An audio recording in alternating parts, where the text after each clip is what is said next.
Good evening and welcome. You're watching Trending Tonight with me, Sanket Upadhyay. It's a big moment, a moment worth celebrating on the eve of Diwali. An Indian vaccine, a truly Indian vaccine, born and brought up in India, has now gone global. We've got global recognition. We're talking about Covaxin. We can now look at Covaxin for India and the world. But you see, on a day when we hit 100 crore doses, we did celebrate. But we also saw the challenges up ahead. Those exact same challenges were spoken about by the Prime Minister, no less, today in a meeting. That we are kind of, losing the edge. We need to speed up the vaccination drive. Look at those target areas where vaccination needs to be completed. Now with this global recognition, what should we do as far as ramping up production of Covaxin is concerned? The first 100 crore doses, the major heavy lifting was done by Covishield. Is the next 100 about all other vaccines, including Covaxin, to do that heavy lifting so that we can vaccinate quickly and as part of Vaccine Maitri, vaccinate the rest of the world? We are going to discuss this with the top minds of the government, the decision makers who know everything about what needs to be planned and what needs to be done. They'll be with us. We have Dr. N.K. Arora, Dr. Randeep Guleria, as well as Dr. Vinod Paul, who are going to join us in just a short moment. But before that, let's listen into this comment that has come in from the man of the moment, the chief of Bharat Biotech, the company that manufactures Covaxin, Dr. Krishna Ella. Today, Covaxin got UAL from WHO. It is a momentous occasion for Indian innovation, Indian entrepreneurship, Indian startup, and Indian science. As a scientist, I pray that India's innovation is starting and it's going to boom as we go along. We at Bharat Biotech are grateful to the Honorable Prime Minister and many respected people who took the Covaxin to instill the confidence in Indian science. We are grateful to the Honorable Health Minister and senior officials from the Ministry of Health for their hard work. We are thankful to the ICMR and NIV for their partnership and establish true public-private partnership in the country. All right, joining us now, our first guest, Director of the All India Institute of Medical Sciences, Dr. Randeep Guleria. Dr. Guleria, congratulations once again. I congratulated you on 100 crores. I wish to congratulate you even now. You have been a proud recipient of this very vaccine. I clearly remember that day in January 2021 in the AIIMS building. It's been a long journey, 11-month long journey. First of all, anything that you would want to say about this approval? It took its time coming. It finally happened. Yes, I think it's a great moment, and as was said, for Indian science and Indian research. Because before this, India was the manufacturing hub for vaccine, but we were not doing research in making vaccines, especially for a new or a novel virus. We've done that now, and we've actually moved way ahead in various other platforms that we're using. And I still remember those days in January when many of us took Covaxin, and there was a lot of debate saying that this has not been properly tested, this is not effective, that we need more data. I think now there is enough data, and now that we've got a global recognition, and now there is studies done from even scientists which are not industry sponsored, we have enough evidence that this vaccine is good. And I personally feel that this is going to be one vaccine which is going to be useful at a global level. The platform is much easier, the cold chain is easier to maintain, and India would be able to supply this subsequently to a large number of countries globally, and therefore this is a great moment for Indian science, for scientists, for research, and for public-private partnership, because this was shown that we can have collaboration between academic institutes and industry and really take things forward to a new level. Sure. We'd also like to introduce Dr. Vinod K. Paul, Head of the National COVID Vaccine Task Force, member of the Niti Aayog on Health. Thank you very much for joining us, Dr. Paul. And again, you also took the very same jab. I remember interviewing you in January where you said, very proudly proclaimed, that this is the vaccine that I've taken. Big moment of celebration for India. How's this journey been? those from a position where there was vaccine hesitancy to, I would say, some hesitancy or, obviously looking through or sifting through data to finally give this approval by the WHO. And now here we are. 2 points. One, that through a collaboration, scientific collaboration between the government and government institutions and government support and the industry, a new vaccine for a new disease has been achieved, has been created, developed, and scaled up over a period which is a few months, 9 months, 10 months or so. And of course, this has shown that it is effective and it stood the test of time. Now that's one. Second important aspect is that this indicates our capabilities for future.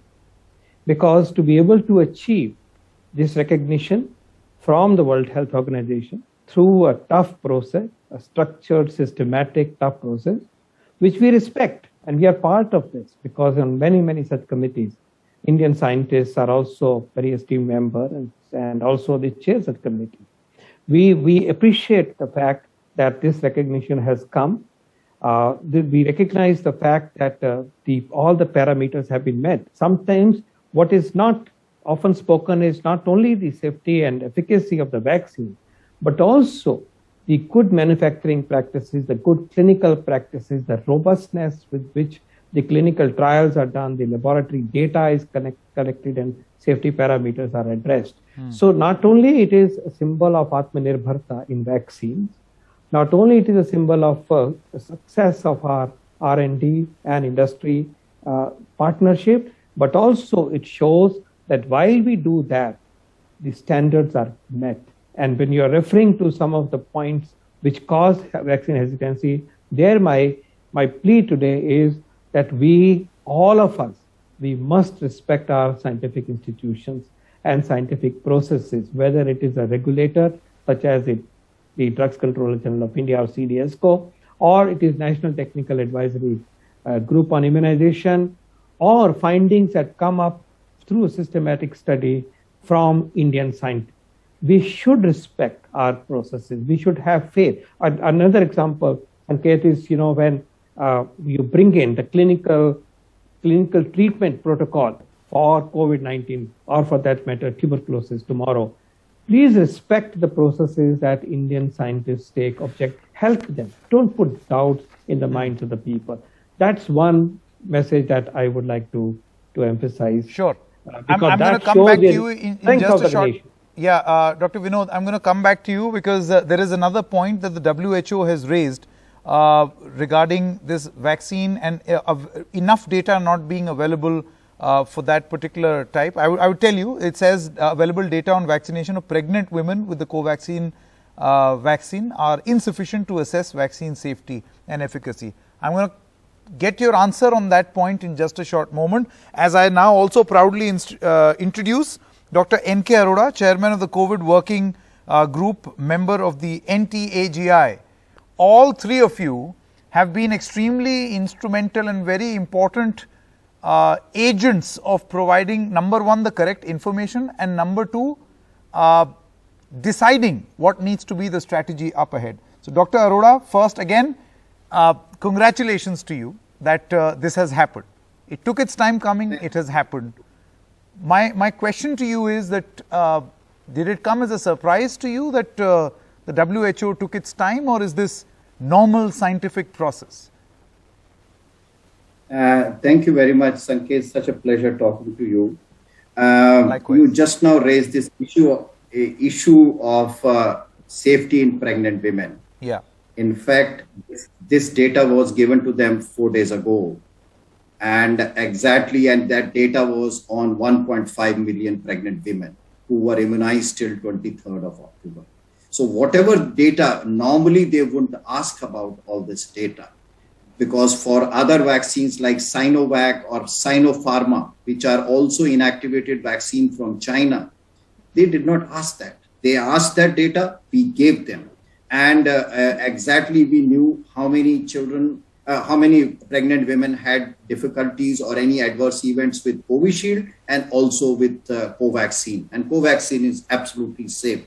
So what I am trying to say and what Dr. Paul was saying, no corners cut, everything has been done, taking science at the front of all decision making. And even within the country now, systems are robust enough. Besides the regulatory systems, even the programmatic systems are robust, as we have discussed before. Adverse events are monitored all over the country. Every district has an expert panel, and there is a system of ongoing review. And that is why we gave them the data on 26th, and the data was available till 23rd of October. So you can imagine that that's the kind of real-time activities are going on in this whole exercise. And so there should not be any doubt. And this has really put not only Covaxin, it's a great step forward, but I think the credibility, scientific credibility and establishment of India as a R&D hub and developer of vaccine is also a kind of endorsed and ratified that yes, we manufacture highest quality vaccine. And I must tell you, our vaccine is whatever the data is available, kind of outstrips the Chinese inactivated vaccine. No, but then Dr. Arora, this point that you mentioned about the Chinese vaccine. See, the point is, and I would want to know from you, and you can perhaps help us out with facts and data, that obviously the Covaxin went through great amount of scrutiny and has emerged, if I were to use a word, victorious after that great amount of scrutiny. What does this prove? And would you say that other vaccines were not subject, international vaccines, were not subject to this amount of scrutiny? For instance, the Chinese vaccines? So Chinese vaccines were cleared in May, I think somewhere May or June this year, right? Very early in the period. And at that time, many of the data which they have asked us, in fact, we are very happy because it also put us on us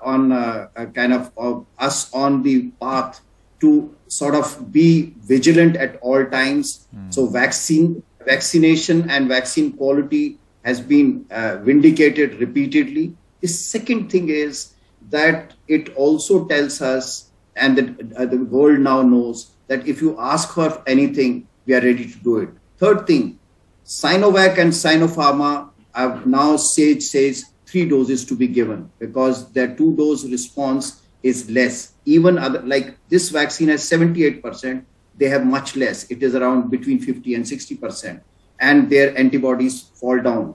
Our national vaccine tracker platform, which we talked last time, shows that 2 vaccines are over 95% protective against death with this vaccine. So although epidemiologically there are other factors also, but overall I want to underline this point that this is a great vaccine, and it just shows the credibility of our scientific community. And, absolutely. Now to Dr. Guleria as well as Dr. Paul, one by one. Dr. Paul, let's talk about the challenges in the future. Only today, a very crucial meeting was taken by the Prime Minister in areas where vaccination is not happening.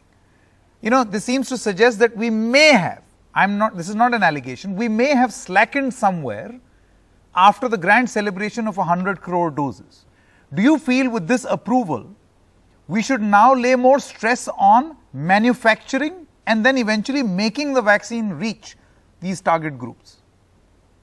Sanket, at this point in time, vaccine availability, vaccine stockpile is really not an issue. The vaccines are available. And on a given day, crores of vaccines are available with the state governments for taking it forward. Yes, in the last few days, there has been some decline in the rate of vaccination on a daily basis. But that is expected because of the reason that we have festivals across the nation.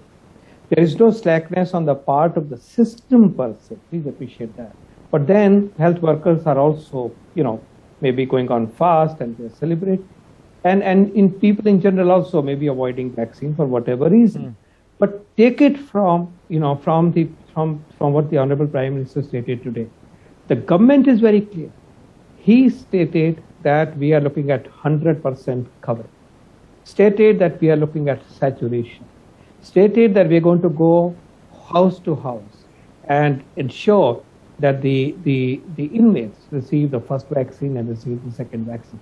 So the bar has been again shown where India has to be, and a new energy and a new approach, a new thrust is being given by the Prime Minister himself. He's given a clarion call for Har Ghar Dastak, Har Ghar Tika and Ghar Ghar Tika. और उन्होंने कहा है कि ये हमने घर घर तक पहुंचाना है. तो यू आर राइट कि ये जो थोड़ा सा ऐसा माहौल बन रहा था, और उसकी वजह ये भी है कि एक सिचुएशन पेंडेमिक की ऐसी है that people feel we can wait, etc. All those factors are well known. But the clarion call given today is no. In this phase of relatively low You think, Dr. Paul, that this message that the Covaxin and saturate our Indian Desi vaccine, made in India, research done here, manufactured here, has got a WHO approval, is also a message that needs to be communicated to everyone, to the last person in the queue. Do you think that will send a positive message? It must be stated. It absolutely needs to be very clear. And in some sense, people have accepted these great vaccines. When more than 1 billion people, 107 crore लोगों को जब टीका लग गया है, तो देश ने इन वैक्सीन को एक्सेप्ट किया है. Covaxin has been given to 13 crore people roughly. So people have accepted. That I think is not an issue.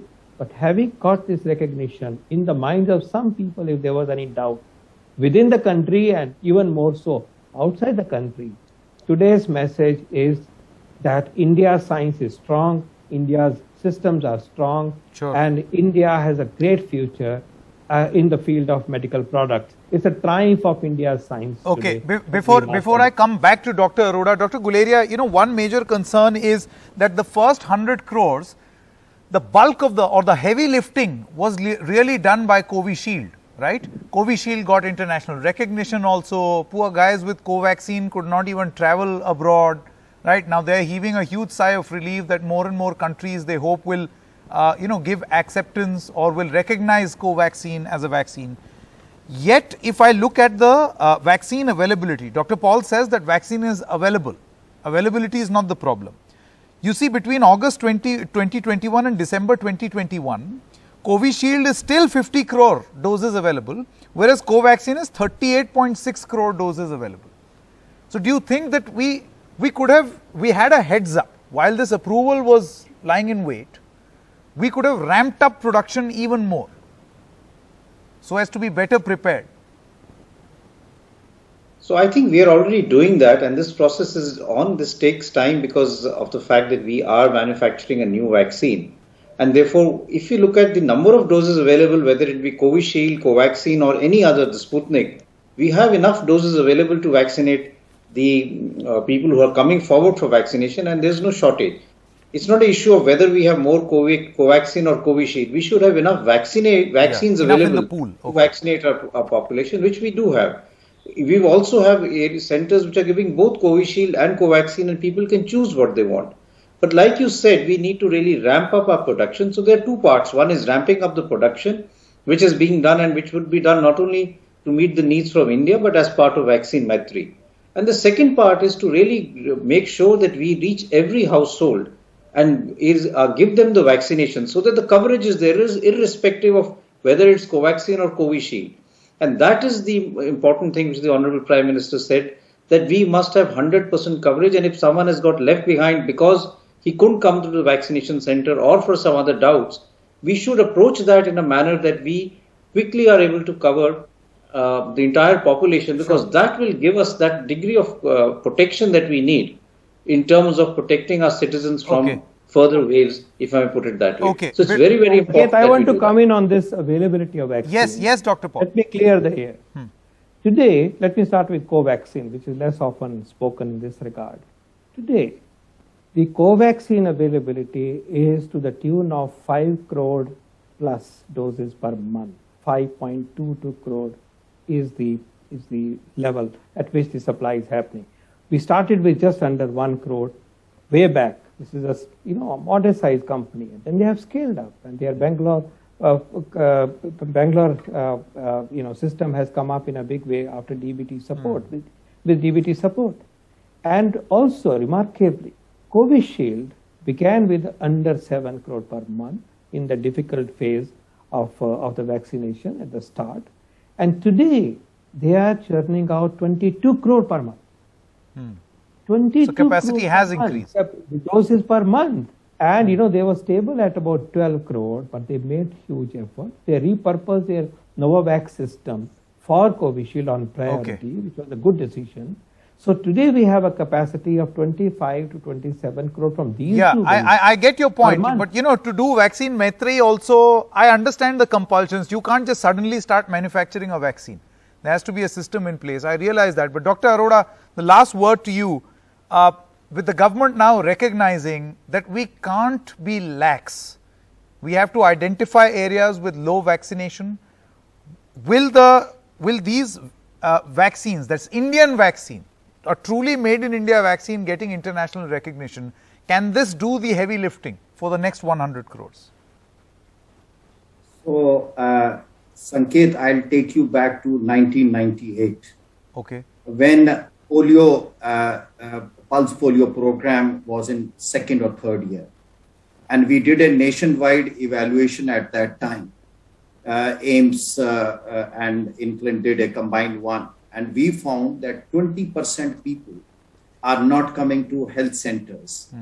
And that's the time that house to house strategy was built in. And we were first in the whole world for polio. We are exactly in that situation. We have reached almost 80% have received at least one vaccine. And I would say the address of Prime Minister on 22nd was celebratory on one, but I think it was leadership from front when he said that we have a lot of miles still to cover. And today what he has said is exactly that at the highest level, there is this realization that last mile is not an easy task, because there are 4 factors which happen in this, and that is to be addressed. Number one, program fatigue. No, and which is what he's saying, and this with the recognition of vaccine. Number 2, that there are actually 10 to 15% people in the remote areas who are fearful of losing their wages. So unless somebody reaches their home, it do. Third thing is that inaccessible areas, they have to be taken care. And fourth is vaccine hesitancy. There are clusters. And I'm sure because 1/3 of the country has already received 100% vaccination. So I think we should be able to do it the way the whole system is moving. And the vaccine availability, heavy lifting is not an issue. See, in fact, I would say now from next month onward, Serum Institute is going to manufacture 30 crore doses a month. And stockpile of 20 crore is already available. With I mean, I have that list. So availability is not going to be a problem. Anyways, but this is a great moment. Happy Diwali, gentlemen. And this is a great moment of celebration. I have to say this again and again and again. And thank you very much to all of you for leading this from the front. Thank you very much and happy Diwali.